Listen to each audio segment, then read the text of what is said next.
Half a year ago we decided to make a game. The idea was big, a survival sandbox multiplayer cave-themed adventure game. For us smooth-brained apes, this was quite a challenge. In this video I'll show you the progress that we've made in around 6 months. So it started off as a rough prototype. We decided to use the Unity game engine just because we were quite familiar with it. As you can see, we had some basic stuff done, like block mining and player movement. The plan was to develop this game without any useless marketing. Or so we thought.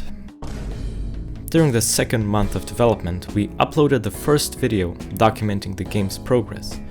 It did reasonably well, and that really motivated us to continue on this game. We added some important game mechanics like block drops, ores, lighting, and the inventory. But something was missing. The next month we added NFTs into the game. Wait, oh no, it was procedural biomes. Yeah, procedurally generated biomes. What does procedural mean? I've got no idea, but the biomes were cool, we used some crazy math equations to generate them, and they made the game look so much better. The third month was probably the best one of all. We also changed the player and added a ton of new features. Then we added what might be the feature that changed our game, Mr. Bob, a walking mushroom. Yeah, I think we ran out of ideas.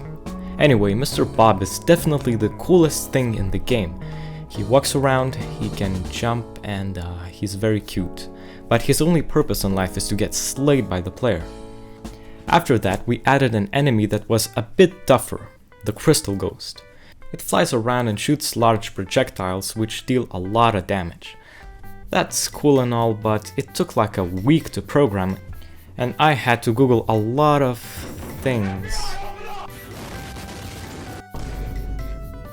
We added farming into the game. You could plant many different plants like this blue carrot and red corn. You might be wondering why the colors are so weird. Well, it's partly because our artist is colorblind, but we also wanted the plants to look kind of alien-like, which makes them hopefully stand out from other games. We also added chests, furnaces, and a cooking station. This month was boring. We mainly focused on optimization, cleanup, and bug fixes. We also added platforms, a minimap, which is still kind of broken. We programmed structures, graves, and a new world generation. The new generation is super cool and is partially based on the world generation in the game Core Keeper. I talked about it in the previous devlog. And perhaps the most important thing in this month was the store page. Yeah, as this guy pointed out, a store page is needed to start getting those wish lists, even if it's a bad one. So the first thing we needed was the so-called Steam capsule, the first thing that a person sees. Our first try looked pretty good and I'm still not sure why Jeremy didn't accept it, but after another try, the capsule looked okay-ish. And ta-da, a Steam page. Everything you're seeing is very temporary and we'll change it as soon as possible. But, you know, our only goal is to gather wish lists. Also, recently there has been a lot of activity in our Discord server, especially from a guy named Tuke, who made literally like 100 sprites for our game. Thanks Prism and Zcut for your fan arts, very cool.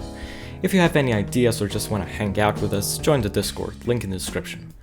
And that's kind of it. In the next part of this recap, I'll talk more about the very recent changes to our game, and some new plans for this channel and for Caver.